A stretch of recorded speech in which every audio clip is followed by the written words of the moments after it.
If you're a real estate agent struggling to get your next deal, whether you're a new agent or an agent that's just stuck in your business, you need to watch all of this video today. I'm going to be talking about some strategies that you can do for free or very little money involved, and honestly, very little effort involved. Just takes a little bit of time.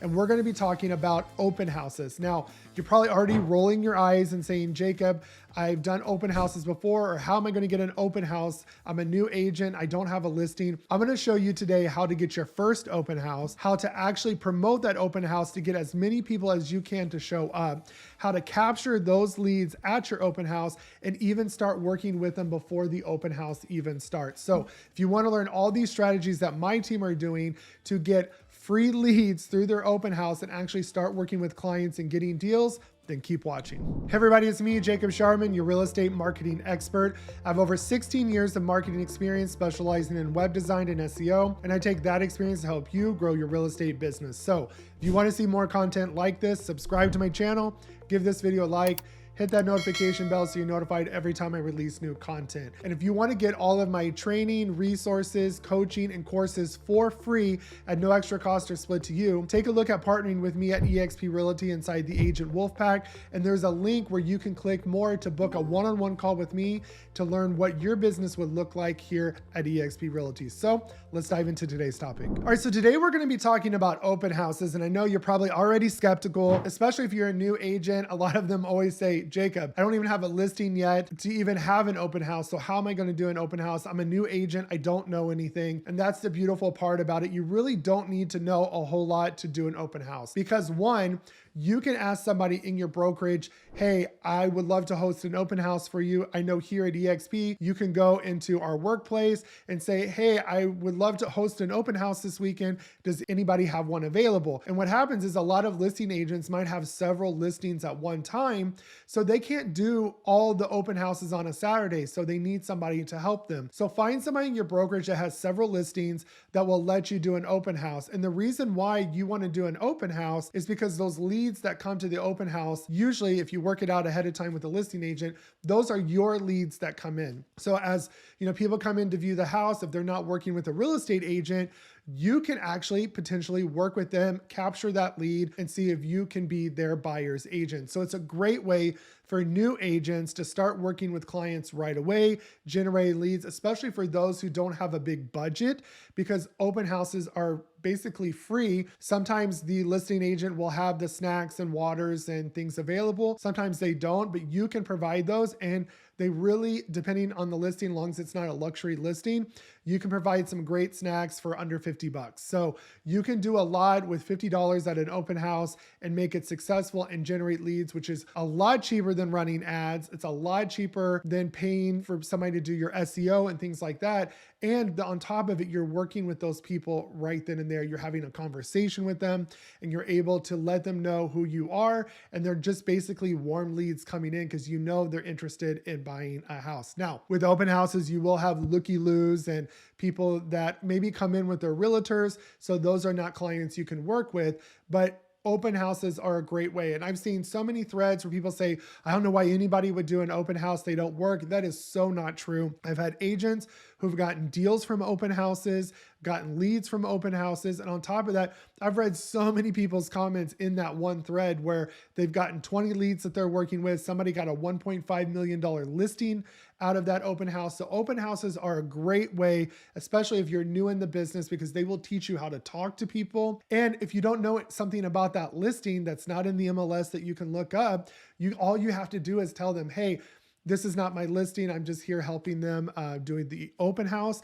Let me reach out to the listing agent and see if they can answer that question. They might ask, is the refrigerator coming? Or, how old is the roof? And if it's not in the MLS where you can look that up, you can just reach out to the agent then and there and ask that question. So it's a great thing for new agents to generate leads. All right, so I want to talk about, and I already mentioned this, but how to get your first open house. Here in our brokerage, we just go into our workplace, which is like Facebook for corporate world. We would go into our local area and say, hey, does anybody have an open house I can host? Sometimes listing agents that do their own open house, they might have multiple open houses to do in a weekend, so they need help. Or maybe they're going out of town and the client wants to do an open house, so they'll get somebody to do them for them. But a lot of times listing agents don't want to do their own open houses And so they will have people help. And usually the perk of that is you get the leads that are coming in. So you want to clarify with them that you get to keep all the leads. Honestly, if you don't get to keep the leads, I wouldn't do the open house. That is the only benefit. And then ask them, are you providing snacks and waters? Would you like me to do that? I usually tell them I'll take care of it for them because literally, it's not that big of an investment. You just go to Sam's Club or Costco, get some nice prepackaged snacks, some savory, some sweet, some bottled waters. You can even put your label on the bottled water. They're very inexpensive to order. I think each label is a few pennies. So go get those ordered, put those on the bottled water. So that way your contact information's there. And then a lot of times I'll ask them if they have flyers that they want to give out. If not, I'll go print my own flyers. That way my contact information's on there for the prospective buyers that are coming through. Go look for the listing agent in your brokerage that has a lot of listings at one given time and ask them if you can help them and assist them by doing an open house. All right, so now I want to talk about ways to promote your open house. This is super important. Don't just sit back and think, oh, people will just show up. Because a lot of time I've had open houses where nobody showed up, and that's just a part of the game. And don't get discouraged if that happens. Think to yourself, what could I have done? Like, we had a rain out day. It was just a really bad storm. I had a feeling nobody was going to come. So there's just nothing you can do about those situations.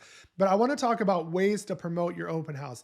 Most importantly, you need to tell the listing agent to put that announcement in the MLS that open house is available. That way, those third-party IDX sites, Zillow, and all those other sites, they see that the open house is coming up. Agents that look up that property in the MLS will see that there's open houses. That open house is coming up and it'll have the date and time. Make them do that well in advance. So if you know that week you're going to do the open house, they should be adding it by Tuesday, Wednesday. Don't let them wait till Saturday night or Friday night before the open house to put it in the MLS, because you need to advertise this well in advance as much as you can. So that's one way. Another way is you can obviously promote it on social media. So especially if you're doing Facebook and Instagram, go post it and then boost that post. And you can do it literally, say, boost this post for 3 days and then literally spend, $20, $30, how much you want to boost it based on your area. That way you're promoting that open house. It's in people's feeds and you're going to get as much traffic as you can. The next thing I would do on social media is to put it as a Facebook event. And even a Facebook event can be boosted. So go put it as a Facebook event. Again, make sure you're giving it time. Don't wait till Thursday night, Friday night, if the open house is Saturday, to start running your ads. If you know on Monday or Tuesday you're doing it, that would be the first thing I would do, is post it to social media and get that ad running and get it into Facebook events. The next place that you could post it could be your website, but also your Google business profile. On your Google business profile, there is an update where we can add updates, and one of them is for events. So go add the event there so that way it's searchable and you can get it in there. Another thing is go find these event sites that allow you to post for free, like Eventbrite. It's a free event.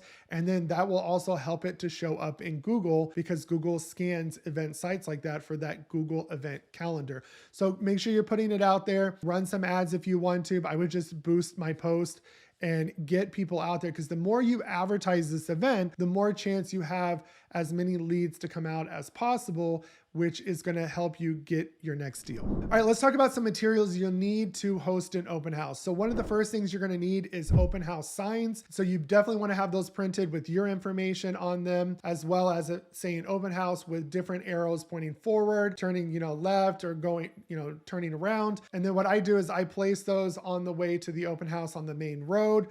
Starting a little on down, we tend to put out about 12 open house signs. And then obviously you want to put one right in front of the house so people know that they're at the open house.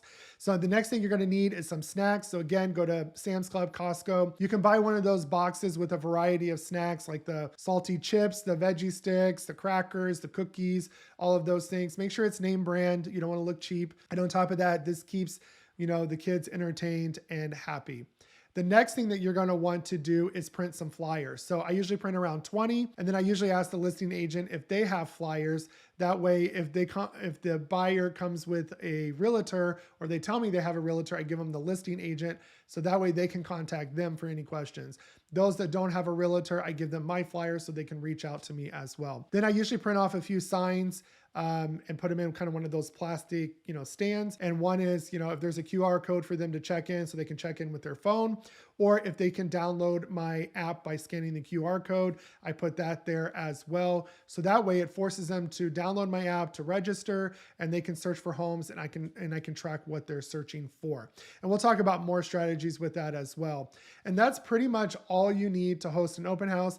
I usually have some index cards or a notepad with me. So as I'm talking to them, if they don't have an agent, I'm writing down what they're looking for and actually just doing kind of a consultation right there. So have those things handy, so that way you can know exactly what you talked with them about, and then follow up with them later. And we'll talk about those strategies later in the video. All right, let's talk about lead capture, because this is one of the most important things, and it's the only point we're doing this open house. So one of the ways that you can capture leads is that you can do it beforehand. Now, the way you can do it, and I've mentioned this before, is on the advertisement or any of the description of the post that you put out for the open house, have your link to that property. So like, for example, in KV Core, I would go into the back end, look at listings, find that property, and it would give me a shortened link to display that property on my website. And the reason why is when they go to look at more than 2 photos, it's going to force them to register, and they're already in my database, because maybe they might not come to the open house. They might go to a different one, and you can still reach out to them and find out if they're working with a realtor, what they're looking for, even before they come to the open house. So do that. That's a great way to get more leads than people that actually show up to the open house, because life happens. Now, when they come into your open house, make sure you get them to check in. This is super important. One, for safety reasons, you need to know who is in the house, because in case something happens, something goes missing, or, a variety of things can happen. So you're responsible for that house. It's somebody else's house, so make sure you have them check in. And then the other reason you want them to check in is to capture that lead. So one way you can capture the lead that I've seen is you can print off a flyer and have it on the counter with a QR code to scan. Most people are accustomed to that these days. They scan the QR code, and you can have it go to an online form like a Google form or a Jot form or a landing page. And you just want to collect their first name, last name, email address, phone number, and most importantly, are they working with a realtor? And then you would set up some type of Zapier workflow to take that lead and import it automatically into your CRM. Now, if you're using landing pages inside of your CRM, it's automatically going to do that. Just make sure whatever you do, that form is only for that open house, and that form is going to get tagged when that lead is imported, so that way you know what source that lead came from. Now, another way you can do it is a lot of the CRMs and IDX websites will have an open house app. So like KV Core has their own open house app. And so you can download that, and automatically syncs with your CRM with KV Core, and it'll pull in that address information, automatically ask them those important questions as well. Another thing you can do is, if you have an app to download, have the QR code for that as well, and have them download that app, because it's going to force them to register, and you're going to get the lead in your CRM anyways. Whatever you do, don't do this old school method of having them write down. Most of them it doesn't force them to fill out everything, and half the time you can't even read it. And so then you missed out on the phone number, the email, and it's just not a good system. So have them do it either from their phone or from your iPad. You can even have the form set up on your iPad as well, if for those that maybe don't have a phone coming through or a smartphone that is able to do that. So make sure you're capturing the leads, because if you don't capture these leads, you're missing on that follow-up, and you're missing on connecting with those leads and potential deals. So really invest time in this strategy. Now I want to quickly talk about nurturing the leads and converting them. So number one, if the lead is coming in before the open house, definitely reach out to them, pick up the phone and call them and let them know, hey, I see that you're interested in the open house this weekend. Is there any other properties you're looking at? I would love to send you a list ahead of time so you can see all of the homes available in the area. Obviously find out if they're working with a realtor. The most important thing is when a lead does come in. Now, if you get bombarded with a lot of people at one time, quickly weed out who's working with a realtor and who's not. Focus on the ones that are not working with a realtor. And then I like when they come in one by one, because it allows me to make a connection with them. So a lot of times, like I said, I'll carry an index card or a notepad with me, and I'll introduce myself, ask the name, what brings you out today, what are you looking for, what's your time frame, and I'll get all that information. I'll walk around and I always tell them, hey, I'm going to do my spiel on the house and kind of tell you what this house has to offer, and then I'm going to let you walk around and do your thing. And then that allows you to write some stuff down and then come back, maybe even look up something. Maybe you know, oh, there's a listing I think they would like. This allows you in that moment, in that downtime, to really connect with them, because these are basically warm leads that are coming through. So if you can stand out as the knowledgeable expert, that you can help them find the right home, and guess what? You got a client, you got a possible deal. Or if this is a house they really like, you can push it and say, hey, if you want, I can represent you. This isn't my listing, and I can help you submit an offer today. And then take some forms with you. I didn't mention that in the materials, but take any type of agreement. Here in Texas, we have to have information about buyer services. Take you some buyer agreement forms. If they're ready to go, there are some people that they just need help. So capitalize on that and nurture those leads that are coming through. And then after the open house, make sure you immediately send out a thank you email thanking everybody that came out, and that if they need any more information on this home, to obviously contact you for the ones that don't have a realtor. And then, ask them, hey, if you weren't convinced with this home, what are you looking for? What's your time frame? If you weren't able to get that information, and say, hey, if you'd like to look at a different home, continue looking on our website, or schedule a buyer's consultation with me. So that way you're proactive, and make sure you put them in a drip, put them in your weekly newsletter, which you should be running, and nurture those leads, because these are basically free leads that are really good quality leads, because in the moment they're looking for a home. Now, you do need to weed out the ones that are just looky-loos, that are hoping one day they'll get into a home, but be nice to those leads. A lot of people ignore them. I talk to them because they might know somebody that needs a realtor. While they're looking, they'll say, my brother's looking to move here too. And guess what? Great. You can't buy till next year, but your brother could buy now. So don't discount people out, because you don't know who they know. And a lot of realtors ignore them. And you might just be the person that leaves a lasting impression where they want to recommend you to other people. All right. I already covered some of these in the last video, but I want to go over a few other tips about follow-up. Now, as you're talking to somebody, in the moment, try to set an appointment with them, especially if you think they're a hot lead. But as you take notes, and there's people that you need to follow up with them to send them listings or other properties, or that they wanted to schedule a consultation with you and wanted you to follow up with them, pick up that phone and call them. Yes, you should have them on a smart campaign. You should be texting them, sending them your newsletter, sending them property alerts, put them on a search alert too, have them, reaching out to them. But nothing beats picking up the phone and calling them and saying, hey, I don't know if you remember me. I really enjoyed speaking with you. I wanted to follow up with you. I know you guys are really looking for a 3-bedroom, 2-bath. That's a great fit for your family. And then just try to get them on a consultation and get them to go start looking at properties. So this is a great way to really close that deal and, start working with them, because if not, somebody else is going to reach out to them because they're searching on other websites and other things and leaving their information. You don't want those other realtors to get to them before you can. So try to close that deal as much as you can, and don't pass up picking the phone. Most realtors don't convert their leads because they're waiting for the system to do it for them. That system is a backup. You need to pick up the phone and call them, especially it's a warm lead. You've already met them, so there shouldn't be any nervousness about talking to them because you've already made an impression on them. All right, I hope you found that information helpful. It's my desire to give you a takeaway that you can start implementing and scaling your real estate business today. And so there's no excuse for you not to be working with clients or generating leads. Go find an open house to do. There are plenty of them, and it's a great way to get in front of warm leads that are ready to work with you because they're out searching for a home. If you have any questions about what I went over, drop those down in the comments below. And again, if you want to get access to my training, resources, coaching, and courses for free at no extra cost or split to you, take a look at partnering with me at eXp Realty inside the Agent Wolfpack. Especially if you're a team leader or a team broker, we can immediately add resources and training for your team to take them to the next level and reduce your stress and workload, and let eXp take their amazing brokerage model and put that in place and their resources for you. So if you want to see what that looks like, what those numbers are, book a call with me and I will put you in front of those teams that can run those numbers for you. And again, if you want to keep seeing more content like this, you know what to do. Subscribe to my channel, give this video a like, hit that notification bell, and I will see you guys in the next video.